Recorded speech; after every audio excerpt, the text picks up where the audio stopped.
بسم اللہ الرحمن الرحیم۔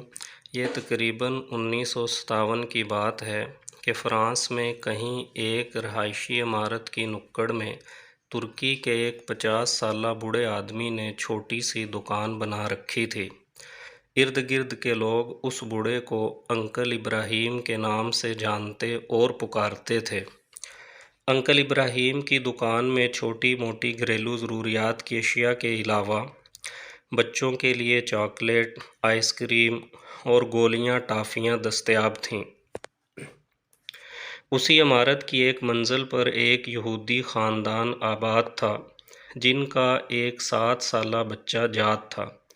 جاد تقریباً روزانہ ہی انکل ابراہیم کی دکان پر گھر کی چھوٹی موٹی ضروریات خریدنے کے لیے آتا تھا۔ دکان سے جاتے ہوئے انکل ابراہیم کو کسی اور کام میں مشغول پا کر جاد نے کبھی بھی ایک چاکلیٹ چوری کرنا نہ بھولی تھی۔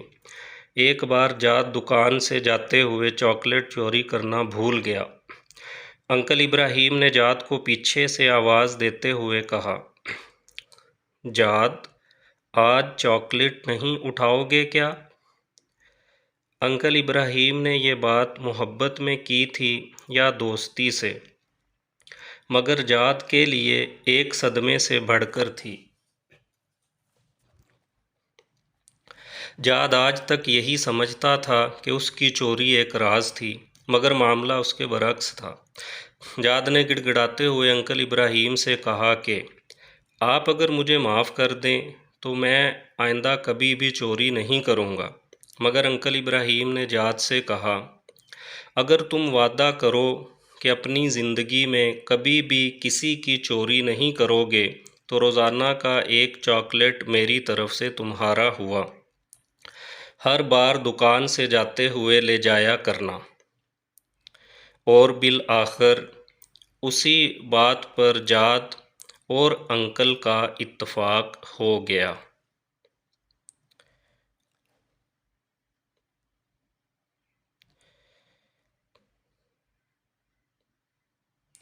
وقت گزرتا گیا اور اس یہودی بچے جاد اور انکل ابراہیم کی محبت گہری سے گہری ہوتی چلی گئی، بلکہ ایسا ہو گیا کہ انکل ابراہیم ہی جاد کے لیے باپ، ماں اور دوست کا درجہ اختیار کر چکا تھا۔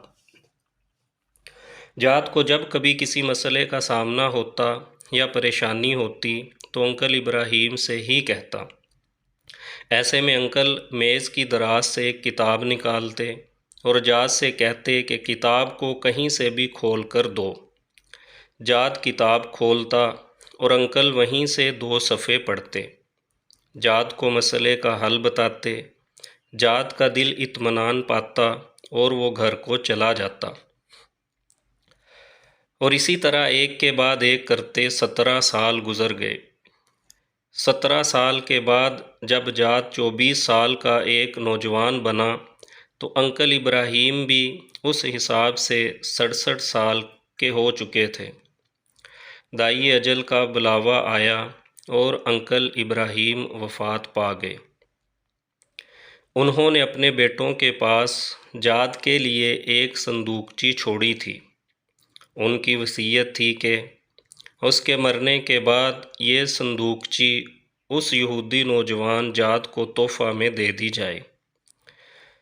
جاد کو جب انکل کے بیٹوں نے صندوقچی دی اور اپنے والد کے مرنے کا بتایا تو جاد بہت غمگین ہوا، کیونکہ انکل ہی تو اس کے غمگسار اور مونس تھے۔ جاد نے صندوقچی کھول کر دیکھی تو اندر وہی کتاب تھی جسے کھول کر وہ انکل کو دیا کرتا تھا۔ جاد انکل کی نشانی گھر میں رکھ کر دوسرے کاموں میں مشغول ہو گیا، مگر ایک دن اسے کسی پریشانی نے آ گھیرا۔ آج انکل ہوتے تو وہ اسے کتاب کھول کر 2 صفحے پڑھتے اور مسئلے کا حل سامنے آ جاتا۔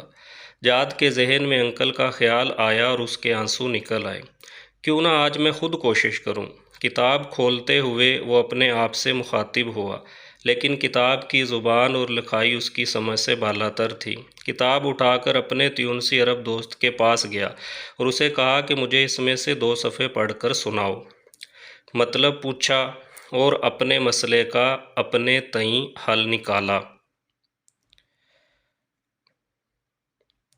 واپس جانے سے پہلے اس نے اپنے دوست سے پوچھا، یہ کیسی کتاب ہے؟ تیونسی نے کہا، یہ ہم مسلمانوں کی کتاب قرآن ہے۔ جاد نے پوچھا، مسلمان کیسے بنتے ہیں؟ تیونسی نے کہا، کلمہ شہادت پڑھتے ہیں اور پھر شریعت پر عمل کرتے ہیں۔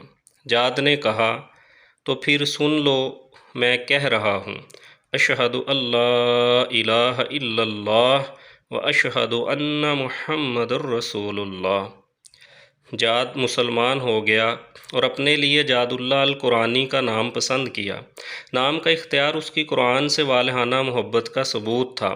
جاد اللہ نے قرآن کی تعلیم حاصل کی، دین کو سمجھا اور اس کی تبلیغ شروع کی۔ یورپ میں اس کے ہاتھ پر 6000 سے زیادہ لوگوں نے اسلام قبول کیا۔ ایک دن پرانے کاغذات دیکھتے ہوئے جاد اللہ کو انکل ابراہیم کے دیے ہوئے قرآن میں دنیا کا ایک نقشہ نظر آیا، جس میں بر اعظم افریقہ کے ارد گرد لکیر کھینچی ہوئی تھی اور انکل کے دستخط کیے ہوئے تھے۔ ساتھ میں انکل کے ہاتھ سے ہی یہ آیت کریمہ لکھی ہوئی تھی،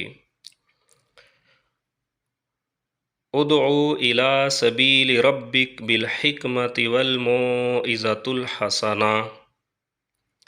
ترجمہ، اپنے رب کے راستے کی طرف دعوت دو، حکمت اور عمدہ نصیحت کے ساتھ۔ جاد اللہ کو ایسا لگا جیسے یہ انکل کی اس کے لیے وصیت ہو۔